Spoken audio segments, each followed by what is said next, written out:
اب میرا آپ لوگوں سے سوال ہے، غور کریں، آپ سے کیا پورے عالم اسلام سے آپ لوگ غور کریں ذرا اس بات کے اوپر کہ اس آیت تطہیر میں کتنے لوگ شامل ہیں؟ 5 شامل ہیں۔ 5 میں 4 کون ہیں؟ جو عہدے دار ہیں، اور 1 کون ہے؟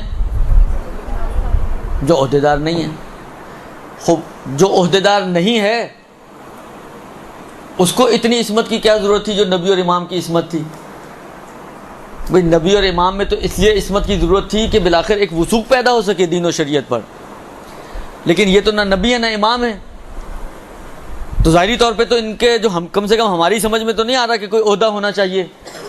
تو جب عہدے دار نہیں ہیں بالفرض تو پھر عصمت کی کیا ضرورت تھی؟ اور عصمت بھی ایک ہی جیسی، ایک ہی لیول کی ہے، اس لیے کہ ایک ہی جملے کے ذریعے اعلان کیا گیا۔ یہاں پہ 2 جملے نہیں لائے کہ اشارہ ہو جائے کہ چلیں جی ایک ان کی عصمت تو عہدے والی ہے، ان کی عصمت عہدے والی نہیں ہے، لیکن بالآخر ہے۔ جس طرح مثلا عصمت کبریٰ اور صغریٰ کی ہم بات کرتے ہیں کہ اہل بیت کے بعض افراد مثلا جناب زینب، جناب عباس علیہم السلام، ان کے بارے میں ہم کہتے ہیں عصمت صغریٰ کے حامل ہیں یہ لوگ۔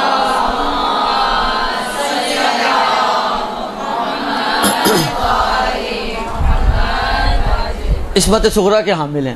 اس قسم کی کوئی چیز اس آیت میں بھی ہوتی ہے جو دلالت کرتی کہ ایک عصمت کبریٰ ہے، ایک عصمت صغریٰ ہے، اور جناب زہرا کے لیے عصمت کبریٰ نہیں بلکہ عصمت صغریٰ کا اعلان کیا جا رہا ہو، ایسا کچھ بھی نہیں ہے۔ ایک ہی لفظ ہے جو طاہرکم تطہیرا، اور وہی ان کی عصمت کو بیان کر رہا ہے، تو سب کی عصمت ایک جیسی عصمت ہے، اس کا مطلب ہے۔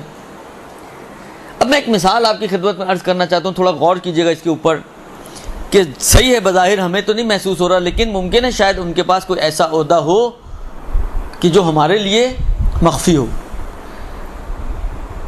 دیکھیے، اب یہ ظاہری سی ایک مثال ہے جو میرے ذہن میں آ رہی ہے، اس وقت میں آپ کی خدمت میں عرض کر رہا ہوں۔ پولیس میں سب سے بڑا عہدہ کیا ہے؟ آئی جی۔ آئی جی سب سے بڑا عہدے دار ہے پولیس ڈپارٹمنٹ کا آپ کے، درست؟ اس کے نیچے پھر باقی سارے افراد ہوتے ہیں، ڈی آئی جی ہو، ڈی ایس پی ہو، ایس پی ہو، یہ سب اس سے نیچے ہیں۔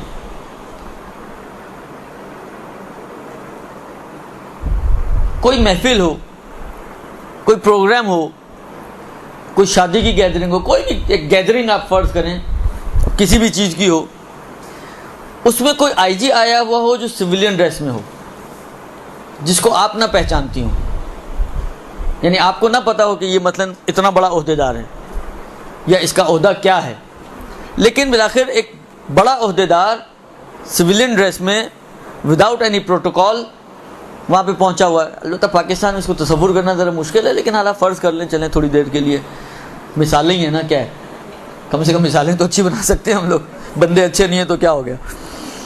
خوب حالا فرض کریں کہ معاشرے میں یہ کسی گیدرنگ میں موجود ہے، آپ نہیں پہچانتی، تو آپ کی ڈیلنگ اس سے کیسی ہوگی؟ ایک نارمل انسان جیسی،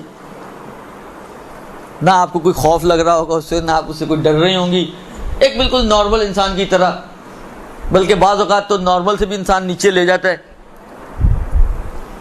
آپ کو پانی چاہیے، آپ پاس کھڑا رہا، کہا پانی لا دیجیے گا پلیز، وہ آئی جی صاحب آپ کے لیے پانی لے کر آ رہے ہیں مثلا، تو یہ بھی ہو سکتا ہے بعض اوقات۔ ایک بالکل نارمل طریقے سے آپ اس سے ڈیل کریں گی، اس لیے کہ آپ کو اس کی معرفت ہی نہیں ہے، آپ کو پتہ ہی نہیں ہے۔ لیکن تھوڑی دیر بعد آپ نے دیکھا کوئی ایس پی آ رہا ہے، وہ جھک جھک کے اس کو سلام کر رہا ہے، جس کو اپنے مثلا فرض کریں وردی میں ہو، تاکہ آپ کو بعد میں یہ نہ کہیں آپ کو ہمیں تو ایس پی کا بھی نہیں پتہ چلا۔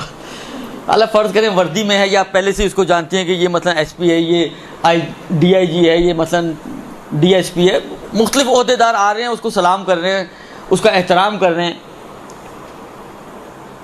تو آپ کو سمجھ میں آئے گا اس کا عہدہ کیا ہے۔ لیکن ایک چیز تو سمجھ میں آئے گی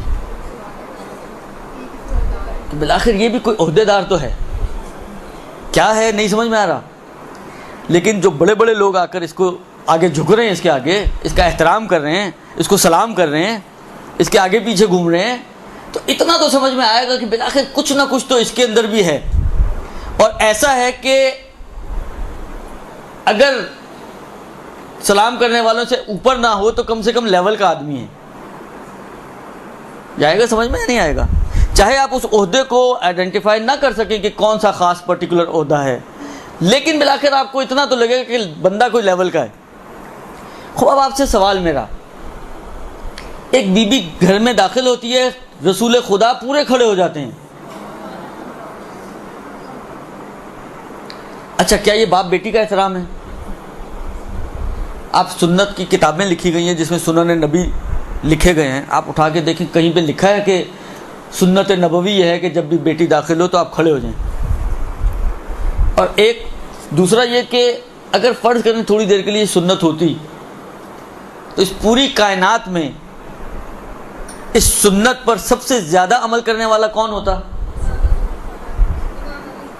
امیر المومنین ہوتے، جو خود یہ کہتے ہیں کہ رسول خدا مجھے ہر روز ایک علم کا باب، ایک علم نصب کیا کرتے تھے اخلاق کا، اور مجھے حکم دیا کرتے تھے کہ اس کی پیروی کروں، اس پر عمل کروں.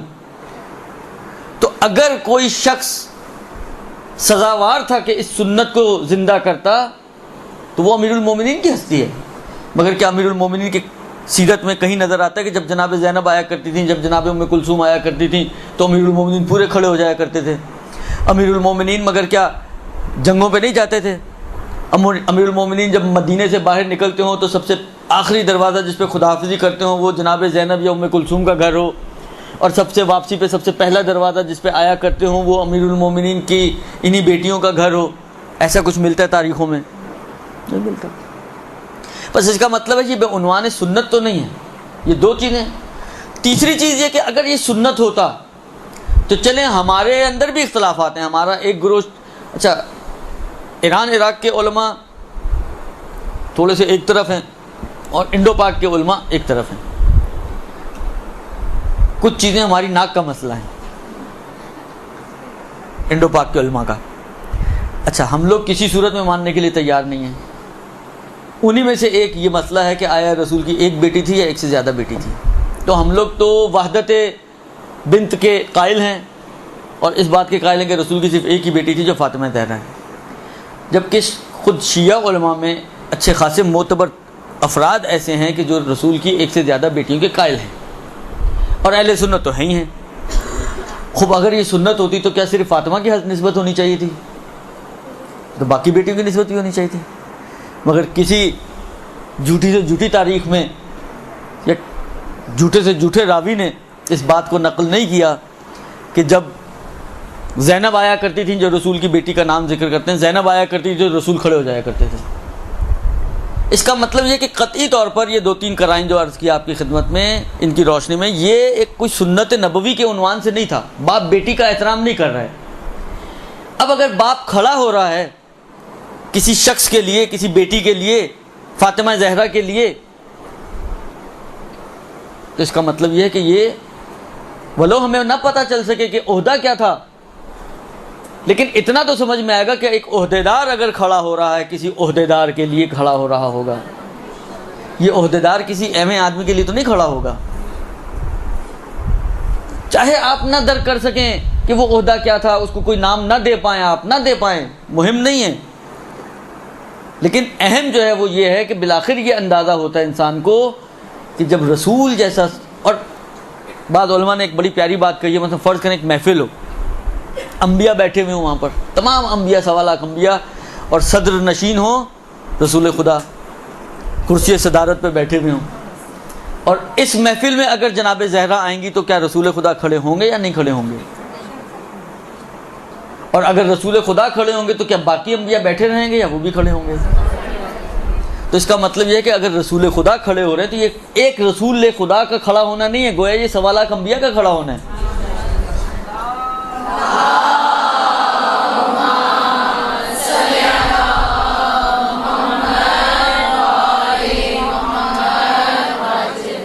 یہ 1.25 لاکھ انبیاء کا کھڑا ہونا ہے.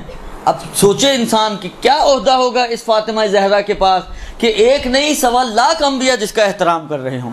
برحمتك يا أرحم الراحمين وصلى الله على محمد وآله الطاهرين.